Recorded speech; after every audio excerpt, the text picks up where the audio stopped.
Disclaimer: the following program features language not suitable for all audiences, and the expressed opinions found within this program are a reflection of those who feature on the PopCulture Effect podcast. Welcome to the PopCulture Effect. I'm Rockin Rob, and on this show, I bring my closest friends together to talk about all the news happening in our pop culture world around us. Welcome, one and all, to yet another episode of our wacky wild adventures through pop culture. I am joined by my two closest confidants. Don't tell Blaze or Gemini; they will flay me. They will. I'm letting them know. Me. No, don't. They're gonna murder me. And we're going to make a whole episode about my obituary. And we're not even a minute into this episode. Anyway, I'm joined by my friend Menace. Hello. And my friend Subset. Heyo. I almost said your real name and then I would have had to censor it, but you know what? I caught myself, so we're already starting off good. Now, this is quite the interesting week as I have the opportunity to talk about Carmen Sandiego. This is something I've been wanting to talk about ever since the new Netflix show got announced and premiered back on January 19th. And this is something that I've always kind of been a fan on in the back of my brain. At last Cyber 6, I kind of had the same vibe as I did with Cyber 6 that I did with Carmen Sandiego, and with this game being somewhat of a remaster of the original, which was a DOS game which launched back in 1985. Now this game is taking heavy inspiration from the recent Netflix show with the art design and the character models and all of that. And it's really cool because we get to actually play as Carmen Sandiego in this really interesting looking single player puzzle adventure game where there's a lot more of the DOS elements, like looking for clues and making sure to really be the most stealthy covert op you can be in this type of game, because there's a lot of elements in this game where you have to sneak up on opponents, you have to do background checks on opponents, you need to make sure you have all your facts correct. Now, for those of you that are unaware, Carmen Sandiego has a really interesting history when it comes to where this IP originally came from. So originally, and this is going to be a deep history. Originally, it was a TV game show called Where in the World is Carmen Sandiego, which ran for 5 seasons on PBS and was released between 1991 and 1995, which had, in my opinion, the greatest introduction ever. Where in the world is Carmen Sandiego? It was so good. After that, we had Where on Earth is Carmen Sandiego, which was actually an animated action-adventure edutainment show, which stems more into what the Netflix version is now, but this one ran for 4 seasons on Fox Kids between 1994 and 1999. And then the weirdest one that I just learned about, in between that version, we had Where in Time is Carmen Sandiego, which was yet another game show, which ran for 2 seasons on PBS from 1996 to 1997. And then obviously we have the current version of the 2019 Carmen Sandiego, which is half of what I'm talking about here, but more so I'm talking about the game. It's kind of interesting that we get this kind of resurgence of this IP now, and I'm interested to see how this game's gonna pan out, because it's gonna come out for PC, consoles, and Netflix, of course, because Netflix is the one that kind of brought Carmen Sandiego back in the first place. But yeah, it looks really cool. Carmen Sandiego is going to be fighting against the Vile, which is the organization that first trained her to become a spy, and she's essentially stealing from them so they can no longer, because they do more than steal, they actually kill people, and it's pretty cool. I'm excited to see when this game comes out, because it's only set to release in Q1 of 2025, so when that will be exactly is kind of up in the air. But what isn't up in the air is the fact that at the end of this episode, I'm gonna have to come back to this recording booth, come back to this editor's dimension, to discuss the fact that tomorrow we're getting a Sparking Zero trailer revealing the whole roster, and I just recorded a whole segment talking about the GT announcements and the leaks and all that stuff that happened with EB Games and the box art of the game. But yeah, now we get a full roster reveal, and I'm so glad I'm recording this today and then have the new trailer to record tomorrow. Oh man. But yeah, that's a little behind the scenes peel over the veil for ya. But yeah, that's everything I wanted to say about Carmen Sandiego. And yeah, go check out the original series, and I mean, hell, go check out the original game show that happened back in 1991. That's what I'd recommend that you go check out, because that's where the real origin of Carmen Sandiego is, and that's what I love about Carmen Sandiego. But anyways, that's all I have to talk about for this week, and yeah, I am so excited for tomorrow for that trailer. But you'll hear about that at the end of the episode, but I think it's time for me to send it back to me and my friends for this week's episode. Now, there is, holy shit, there's a lot of news this week, and I think it's the best time to start us off, because Menace, not only do we have more layoffs, they never end, but also we have Sony just making the shittiest business decisions ever. So please, by all means, share what you have found. But yeah, both of the big gaming companies had shitty weeks this week. Oh yeah. In general, I don't even know which one to start with. I guess I'll start with the PlayStation 5 Pro got revealed this week.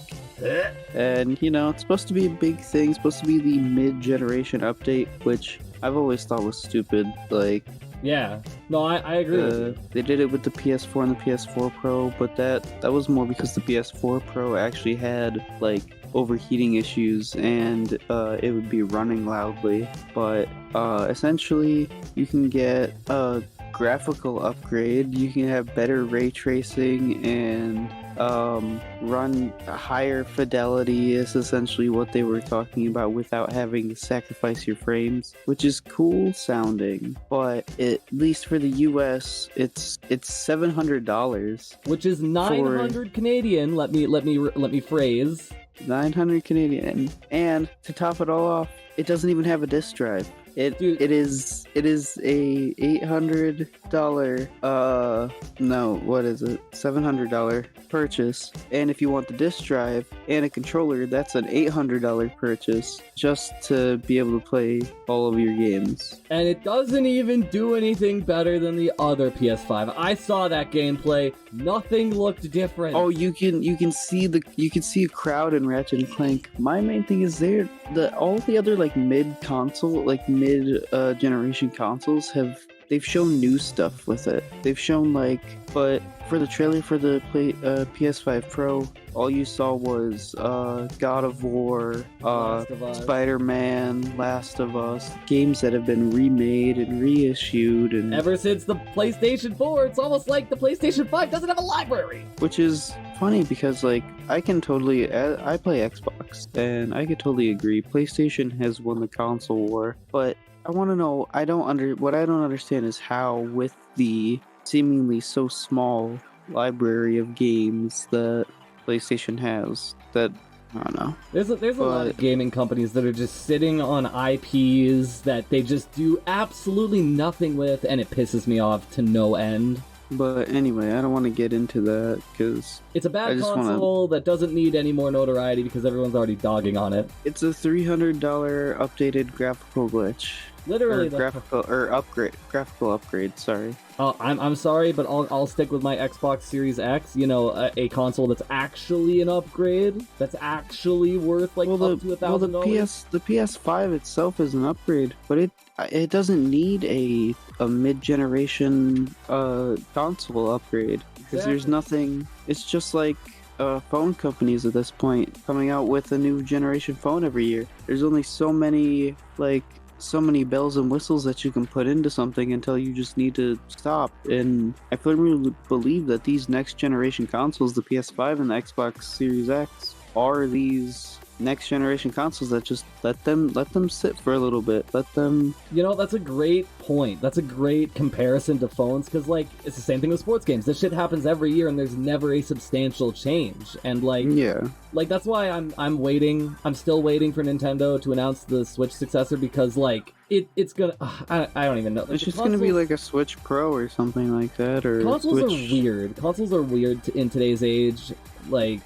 They'll just sell you Nintendo's always been that like outlier. But I feel like Nintendo just like depends on consoles for too long of time. Well, you gotta think of what their companies are at a base standpoint. Sony is a tech hardware company. They make TVs and other such things. They've been that way for years. Microsoft is a software company. They make software and programs and stuff like that, like video game engines and other such. And then you have Nintendo, whose literally just basis is like a gaming and toy company. So like you've seen these companies kind of leaning into these niches of theirs more and more, and it just seems like this is just a way overpriced, unnecessary console that's just like, I don't know, it seems like a backstep, especially when everything is so expensive right now. Right, and games are just getting more and more expensive and using up more hardware, so it's like... Yeah, you can buy 10 $70 price AAA title games for the same amount in the US for this console. Literally. You could buy Concord, and nobody wants to buy Concord. Well, it's not even that. Concord is a whole nother debate. No, I know. I had to go with development hell and I just wanted to mention it because, my God, that was such a that was the biggest AAA flop I've ever seen in my life. But that's from what I saw the gameplay for Concord, it actually seemed pretty fun. So I don't know why it really flopped. Well, I mean, I think it was no one really gave it a chance. Yeah, it had a really low player base, not much engagement at the beta. And... Well, no, the thing is, the beta number for players coherent were higher than the ones when the game actually released. Well, what it's like battle royales and hero shooters. They always get blocked by you're never as good as Fortnite, you're never as good as Overwatch, and that's always like the gold standard bar. But like with Fortnite and Overwatch, these other games are set to like a lower standard automatically because of how long Overwatch and Fortnite have stood the test of time for their genres. But nowadays I feel like it's a bit more open due to, one, how Overwatch has slowly been becoming over the last recent years, especially how Overwatch 2 really handled everything. But and Fortnite has always been innovative, changing things up. I do hate it that they make it like the main golden standard and denounce anything else before it. Well, Fortnite I can kind of commend because they have shifted more from a battle royale game to a sandbox game, which, I don't know, I enjoy that shift. I think it's cool. But we've seen it time and time again, how many times, even with us when we played Overwatch, how many times did another hero shooter come out and we're like, nah, we're not even gonna give it a chance because we got Overwatch, even though we're sitting there yelling at Overwatch about 2 whites and a blue coming out of our loot boxes and being shit on by a Hanzo every goddamn match. I think Pirate Software put it best that this game, that Concord, came out when there's already just an overstimulated market of hero-based shooters. Yeah, it's riding on the high of the hero-based shooter, but it's a little too late. And you know what else is too late? It's too late for Sony to make good business decisions because they just keep shit in the bed. Yeah. Whether it's Spider-Man IP or... This isn't even like a bad business decision. It's just like really bad marketing. It's a bad marketing decision, more like, because they did this on like a thing, on just like this podcast showcase live stream thing. So there wasn't like a live audience or anything. If they showed, because they showed the screen for the price and then just cut it, like that was the end of it. This was like a live convention or like or anything like that, and they showed that pricing to the crowd would go ballistic. Oh yeah. Anyway, let me go back to bad decisions that Microsoft has made this week. We're back at it again, boys. It's non-stop, but it's kind of, foreseen. Microsoft has cut 650 more gaming jobs, impacting largely hitting corporate and support roles at Activision Blizzard. No games are nixed, no top execs are leaving. This is the second biggest post-ABK merger cut of 2024.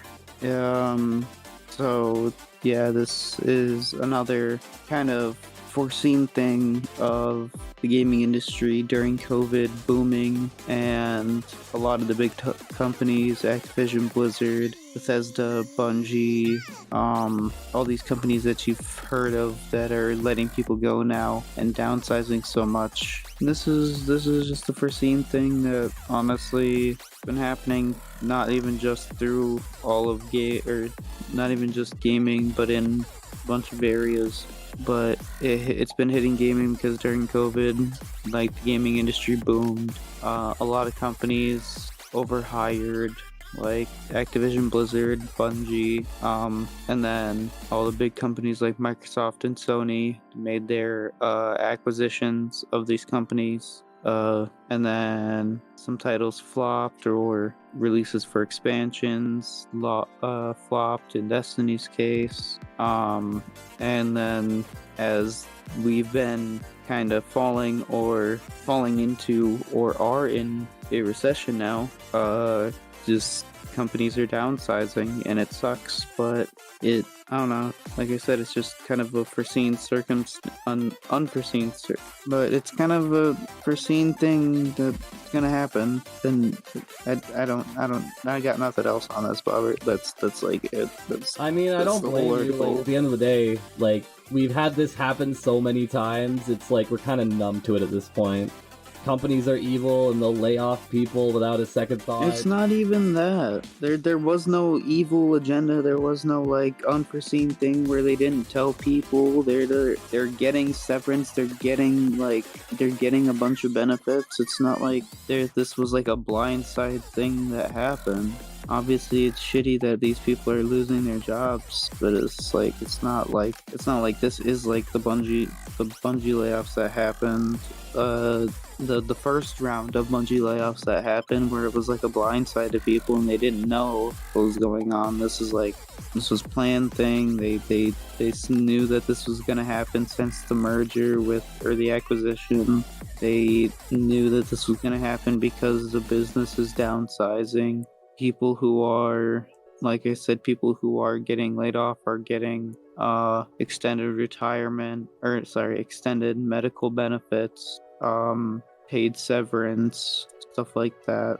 See, my thought is whenever there's any type of layoff, like, they'll just, like, it sucks because not only are the people that are laid off lose their job, but the companies lose people that are very knowledgeable about the job they were hired to do. You know, it takes a lot more effort and money to train new people than to keep people who are already on the payroll, you know? Yeah. Well, that's if you're aiming to get new ones anyways. From what was said, it said that it's as part of aligning our post-acquisition team structure and managing our business, we've made a decision to eliminate approximately 650 roles across Microsoft Gaming, mostly corporate and supporting functions, to organize business for long-term success. That's from Phil Spencer. I'm sorry, I really tried to listen, but all I heard was corporate speak. I couldn't. I'm sorry. It's about layoffs. It's always gonna sound cold and corporate-like. Yeah, fair. But it's not like, unlike, you know, you hear like, oh, they laid off 650 people, and people just walked in and were told to leave their desks, or were told to pack up their desks and walk out. Or like, it's, people knew that there were going to be changes once the acquisition happened.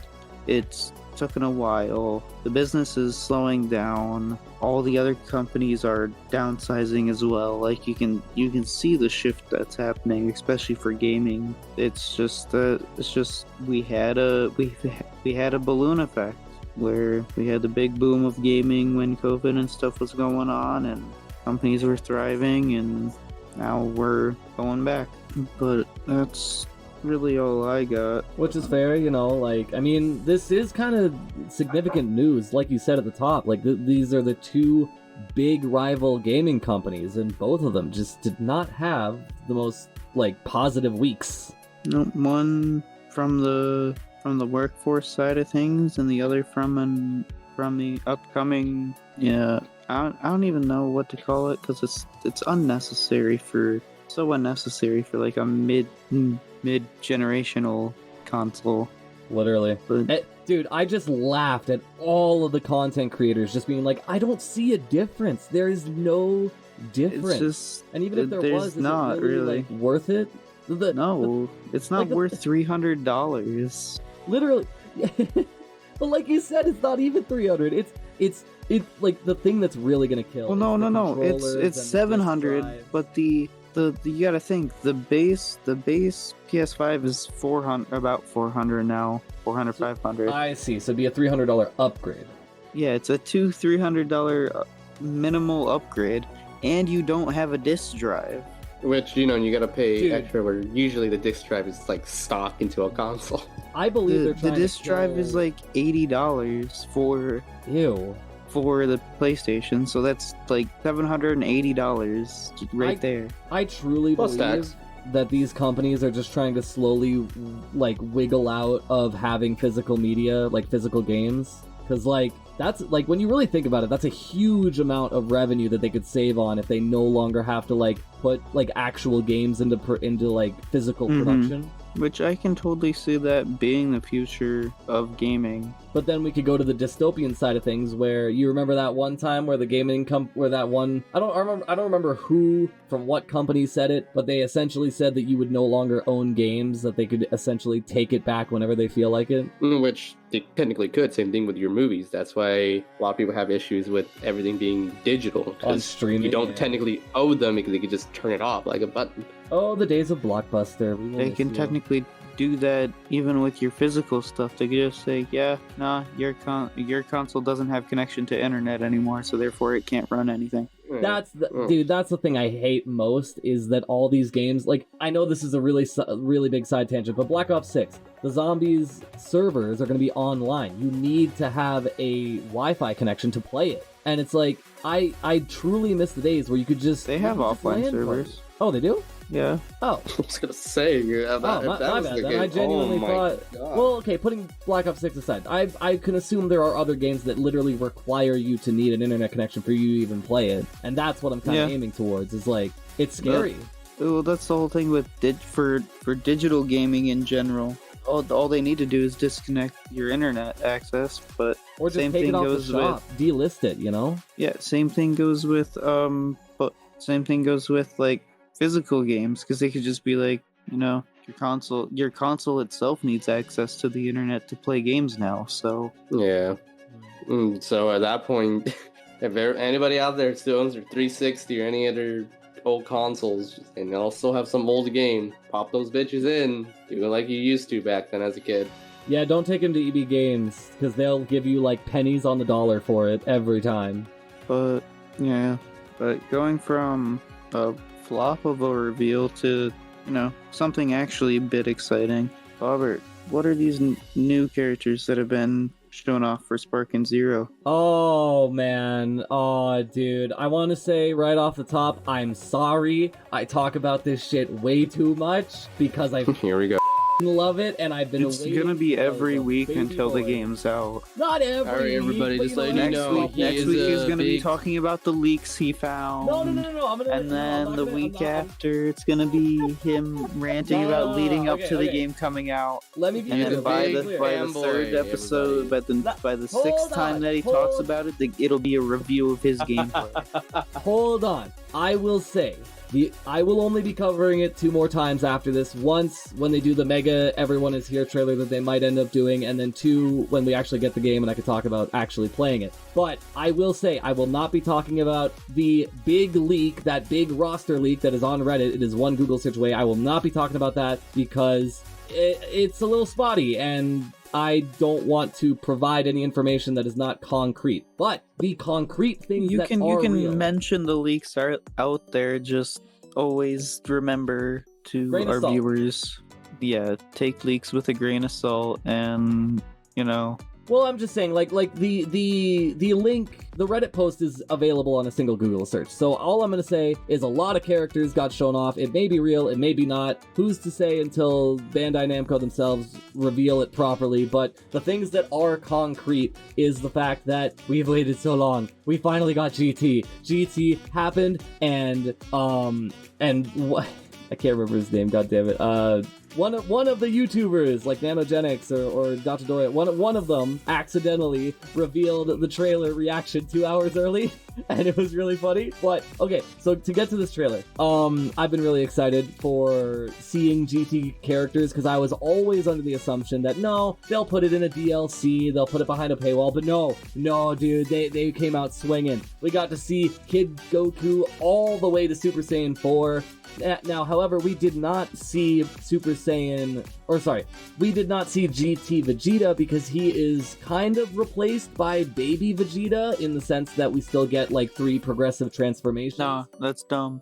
So you're It is saying dumb. there's not even I will Super agree. Saiyan 4 Vegeta, and there's no Ultra Ego Vegeta? No. Game's That's the bashing thing. on my boy. That's the thing. There is Super Saiyan 4 Vegeta, but he has no transformations. You can't transform from base into Super Saiyan 4. He's just Super Saiyan 4, which I kind of understand because you want to balance it. You have a Goku that has 4 forms, and now you have a Vegeta that has 4 forms. Like, it makes sense symmetrically. But yeah, big loss to not see mustached Vegeta, I should say.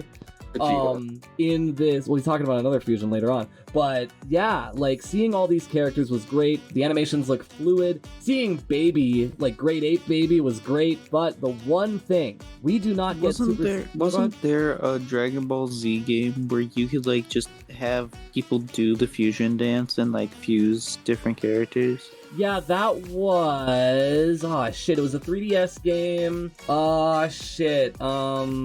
For the 3DS game? No, deadass.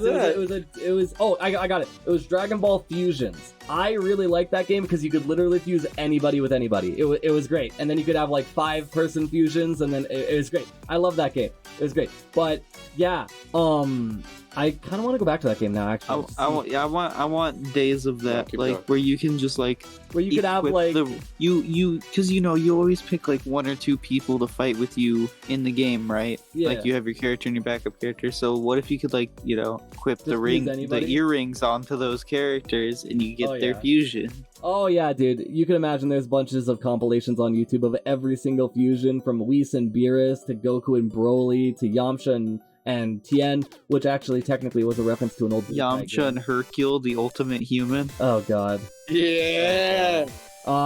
Actually, Hercule, I think, is in that game. Anyways, I'm getting off topic. My point is that I'm sad because not only is OG base form GT Vegeta out, but so is Super 17. He's not in the game, which I'm so upset by because he was kind of like a what if series to begin No, with. he was part of GT. He was part of the canon of GT. But the other characters that aren't in this trailer is Ice and Nova Shenron. And from Budokai 3, those were kind of really cool characters to play as, even in Xenoverse 2. Are they bringing Omega Shenron? That's what I was just about to get to. They literally go from Baby and they skip right to Omega Shenron, and that's kind of like even Nova and Ice Omega Shenron. They had like one fight where they kind of beat them, and then they got insta smacks. So I can understand because Omega Shenron was what they were leading to essentially. I would love to see a GT pack of all the Shadow Dragons. I think that'd be kind of cool. Yeah. But yeah, it goes right to Shin and Nova Shenron. It goes right to Sin and Omega Shenron, which it's great to see him in Sparking Zero because, dude, I will always love Shenron, like Omega Shenron's character design. But if we're talking character design, we got to see Super Saiyan 4 Gogeta. It happened, and it looks so good. It's so good. Do you need both of the characters to get for every fusion you'll need the participants, unless you just select the fusion outright. To perform the fusion, you still need the characters involved. But I'm glad that you're able to do the fusion if you have the characters, because right. I'd always be like, nah, I don't want to pick the character outright. I want to play as the characters, and then if shit goes bad, I can become Vegito, and then shit goes good, go and do your power move. Yeah. I want to be able to Gallic gun you if you're actually bad at the game, or if I actually need to try, I can go Vegito and whoop your ass. Right? Oh man, but yeah, this trailer, my boo, bitch. Overall, trailer was good. The only thing is, this trailer came out, and then the giant roster leak came out, and then just recently, this is the thing I'm actually going to touch on, EB Games got an actual Sparking Zero stand, like a display stand, and it shows the box art, and the box art says the game's gonna have more than 180 characters, which means the roster screen is a lie. They lied to us. here's my thing, and I told you this with the roster leak, and I wanted to bring it up for the episode. 180 characters does not mean the same character in 10 different forms to me. Okay, but you have to understand that each character plays significantly differently. Like, yeah, all the Gokus are gonna have a Kamehameha. Yes, but at least from what it looks like, and from what I know of other DBZ games, you normally have 4 or 5 combo moves, right, for your heavy and light attacks. And then you have your key moves, which is normally 3 to 4. Yeah. So, but you have to understand their base fight, and they get new moves. Yes. So, but it's normally their key moves. Their base fighting style generally stays the same. I haven't looked at enough gameplay to say yes or no on that, but I'm just gonna go with even if that's different, it's still the fact of it's the same. There's over 20 Gokus. Advertising it as having 180 characters and having the same character 16 times in a row. On a technicality, it has a gigantic asterisk next to it, but yeah, hey man, like sometimes there's games where they're like, hey, we have a protagonist, let's make 18 different versions of him. Yeah, but I would like to see a Goku where if the fight builds up enough, because that's the whole thing about Dragon Ball Z games is having the drawn out fights. Like, obviously, some people are in it to like just completely stomp their opponent in 2 seconds flat, teleporting around and kicking their ass. But like, I don't know, I want to play as a Goku that can start from base and go all the way to Ultra Instinct if I so choose, and my moves change as I reach these new forms. I mean, Xenoverse 2 kind of has that with its modded community, like, no joke. Oh yeah, we can go all day about modded communities. Yeah. No, but I hear what you're saying. I would love to see a version of Goku go all the way to Ultra Instinct, but I understand why they split them up. Yeah, well, like, obviously you don't want to have just like 12 characters on a roster for a fighting game where the roster's been growing over the series, but like... Yeah. The other thing about the CB Games leak, though, is it also shows that the game's going to be 100 gigabytes. Now, this is for the PC version, so I don't know how that's going to translate over into console, but... Usually that's like 60 to 80. Which is that's honestly fair. For the amount of content, from the custom battles to the story mode to all the characters, like, it makes sense that it has this much information and data in it. And then the DLC is going to come out, and then we're going to have more than 200 goddamn characters in this game, and I don't know what I'm going to do with my life. I'm just going to be playing Sparking Zero all day, every day. But yeah, the game... Man, 3 weeks away. Probably sooner by the time you hear this episode. But man, I'm really excited. I'm really excited for all the future trailers that they're probably going to do. They're probably going to do at least 2, maybe just 1 trailer before the release. Actually, no, 2. They'll probably do 2 trailers, 1 to wrap up Super, and then 1 for the mysterious actual asterisks. Gameplay. Well, no, I was going to say the asterisks of the movie characters that may or may not be confirmed for the game. That might be their final... They've been doing my boy Vegeta dirty this game. Hey man, it's not his fault. Ultra Ego is in the manga. It's not his fault. It better be in the game. I really hope he does. I really hope we see Ultra Ego at some point in the life cycle of the game. And with the news of the Dragon Ball Super manga coming back, that could mean, and I think there was also an announcement that there was the anime was coming back too, but don't quote me on that. But it just shows me that there's still an interest to continue the story, and if they continue it enough, they'll make an anime out of it. Dragon Ball Ultra. No. That's a shitty name. Don't quote me on that, Bandai. But yeah, so anyways, the last little details, this actually did come from Bandai Europe, and it was from a France EB Games. So like, yes, every leak should be taken with a grain of salt, but this is an official stand of the game in a game store, and I am someone that is very gullible. I believed the Grinch leak when it came out for Smash Ultimate. I was like, holy shit, that looks really real. But this isn't some 4chan leak. This isn't some... That's funny. That will always be funny to me. What, the Grinch leak? Yes. Oh yeah, it was great. I almost had Shadow in Smash Bros. Ultimate, and then we all got disappointed. But this is legitimately... No, you should have heard when the Crash Bandicoot leak came out for Smash Bros. Bro, that's the one. Dude, Crash and Spyro are always going to be the 2 characters I wish had gotten in at some point, but that's a whole other can of worms. But yeah, like, at least from what I can... Oh, also, the... When it's official stuff like that, that's more of a different kind of leak. Yeah. But the other thing is that IGN interview that had that marketing director who was for marketing director of toys said that Tao Pai Pai and the Red Ribbon Army would be in the game, and they won't be. I think that OG Goku is the only character that's going to be from original Dragon Ball, unless they bring in Demon King Piccolo, Yamcha, Krillin. Bulma's a playable character in this one. Let's go. Wait, I actually didn't know about that. I didn't know that. No. That was a joke. I see what you're saying. Yeah. That'd be cool, though. I mean, using her, like, capsules and gadgets and shit. Yeah. I could see her being, like, I don't know, almost like a mage character is in multiverses. With, like, the capsules and shit. The character I want to see most of all... She did get the blaster from Jocko, too, so, you know. Oh, yeah, we still need to see Jacko in the game, that's true, but I want to see Monica. If nobody else knows who Monica is, he was the joke character that Beerus brought into the story to convince Goku to train harder, and I would just love if they gave Hercule a second joke character to go along with him. I would just love that so much. I feel like, I don't know, because they may make an appearance, but I doubt that it'll be like something like that. I hope that they go back, because this is supposed to be what, like the re. This is essentially going back to Tenkaichi, essentially. Yeah, this is everything from Z and everything from Super. Yeah, all of it together. I hope they go back to like the classic Tenkaichi thing of like having mini games in the loading screens. And shit like that. Don't even get me started, dude. I would carpal tunnel the shit out of my wrists. Mashing to get that double digit. The Yamcha Spirit Ball minigame. Nah, see, mine was Goku eating ramen bowls. That was mine. That was the shit where I lost control. But yeah, this game is gonna be a good game. I'm excited for it. I'm gonna nerd the shit out of it when it comes out, and I promise not to talk about it too often. I've talked about it quite a bit on this show. Oh no, we're gonna get 2 more weeks of it. Probably hey man, you have your Destiny, I have my Sparking Zero. We all have our niche interests that we just want to talk about a bunch, you know? Especially with the freaking new wave of DLC that's coming. Hey, Destiny wasn't soon. Planned for me, and Destiny for me has been talking about sad layoffs and that's shit. That's so true, though. You haven't even I don't get to talk about... You barely talked about the good shit that happened.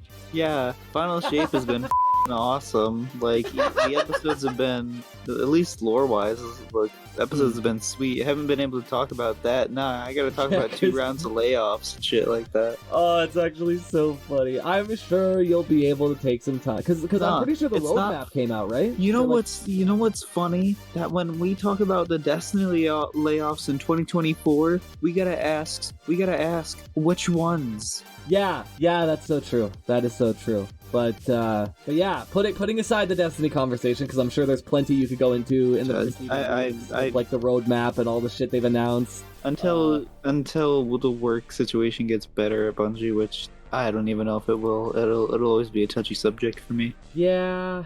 No, I feel that. I definitely feel that. But yeah, dude, Sparking Zero, gonna be an insane game. I expect 2 more episodes talking about it, but who knows with my crazy insane ass, because there's gonna be DLC and all that shit. No, it's gonna be the episode of you talking about the last trailers, you talking about starting the game, and then there's going to be another episode later on once you finish the story. There's going to be an episode talking about the story, I'm just kidding. I'm not going to go that far. Then he's gonna go and live stream it, and then post those episodes. Live stream to nobody, because nobody watches my live streams. Hey, if you put your correct titles, then... You know what? That's fair. I really do need to. I need to get in the habit of updating my titles. But yeah, like, just it's good. Oh god, I almost died. The last thing I want to mention before I move on is going back to the just the overall context of this game. Like, Sparking Zero as a whole has been very, very good at keeping away from leaks. And they were literally within a month of release, and then boom, this Japanese company or assortment of people that were able to get their hands on early gameplay footage, they ruined it. And for those of you that have been able to stay away from the leaks, keep staying away from them, because we're literally going to have, sorry Globeku, I'm going to quote you on this, but a Smash Bros-esque Everyone Is Here trailer, and I'm going to be so satisfied when I get to watch it. But yeah, just as a quick aside, since we finally got the confirmation of GT, like, who is your guys' character that you're gonna play first once this game drops? First off, I am Vegeta. Second off, I am Vegeta. Like, oh my god. Are you just gonna have a full team of Vegetas?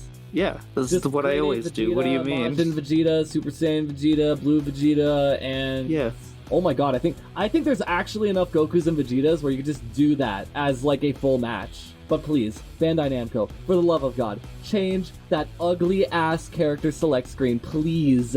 It looks gross. From the leak, it looks bland, but I can tell that it's alpha footage. It's the same character select screen that was shown off in the beta, and they even said at that point that they were like, yeah, we're gonna make some changes to it for the final game. But like, yeah, it just looks gross. But yeah, it's got to be pre-footage. It's obviously gonna look more polished. But yeah, stay away from leaks, everybody, because Jesus Christ, we were so close.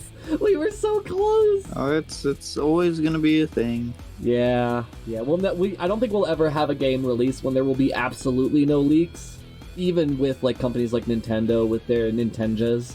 God, I hate that I just said that. Anyways, that's kind of all I have to say about Sparking Zero. Check back next week when the trailer comes out and then I have to talk about it again. Hopefully next time on the Pop Culture.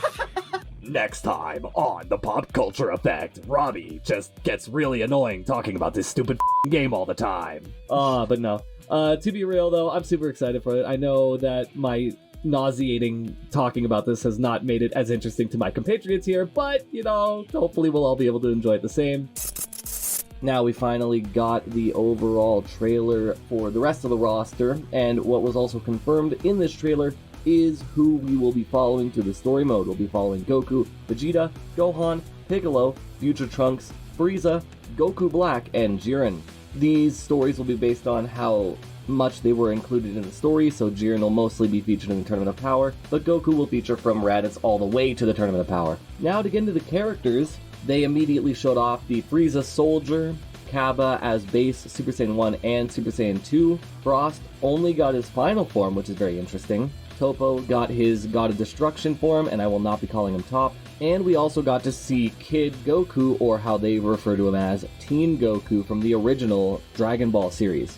And then we got into the reveals of the movies, so we got the 3 forms of DBZ Broly, we got the 3 forms of DBZ Cooler, we got the 2 forms of Android 13, we got Super Garlic Jr., Dr. Relo, Lord Slug with his giant form, Turles, Bojack with both of his forms, Hirudegarn, Tapion, which Tapion is by far the one I'm more interested in because I just love his character design, I love how he plays, and finally the villain I've been waiting for to be announced, Janemba with Super Janemba. Now this obviously breaks the mold of what the character select screen was going to be, and now it is at 182 characters, which is just going to be increased to over 200 when DLC starts rolling out. But I'm glad I was able to fit it into this week's episode. Hopefully I can take a couple weeks break about talking about this game until it comes out. But yeah, that's all I wanted to add.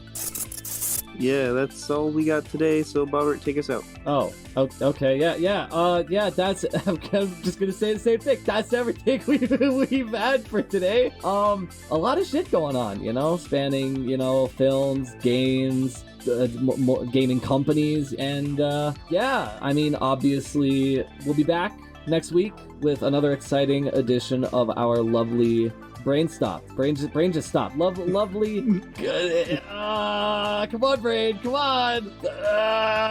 Wow. No, thank you so much for listening to our lovely antics about pop culture that we care about. And I would like to thank my lovely compatriots for joining me this fine evening, because yes, it is evening and we're all very tired. Thank you so much, Menace.